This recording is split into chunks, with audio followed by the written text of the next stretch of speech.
చాలా serious question అండి ఇది. నేను పెద్ద కురుక్షేత్రంలో ఏం పని చేయలేదు ఇదివరకు కూడా, సర్వీస్లో ఉన్నప్పుడు కూడా.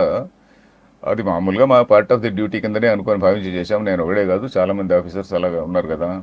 సో అది ఏమిటి, ఓ లెఫ్ట్ వింగ్ ఎక్స్ట్రీమిజం అనేది అప్పుడు ఎస్. ఉన్నటువంటి మీరు చెప్పినటువంటి కురుక్షేత్రం ఓ లెఫ్ట్ వింగ్ ఎక్స్ట్రీమిజం, లేకుంటే అప్పుడప్పుడే ఇస్లామిక్ టెర్రరిజం ఇవన్నీ కూడా వచ్చాయి కదా అవును. అవి.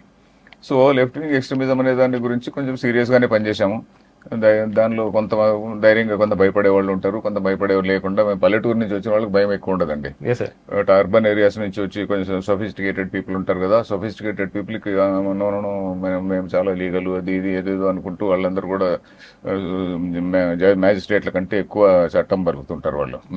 సో అలా కాకుండా బాగుంది. సో పల్లెల నుంచి వచ్చినటువంటి వాళ్ళు నేను చూశానండి.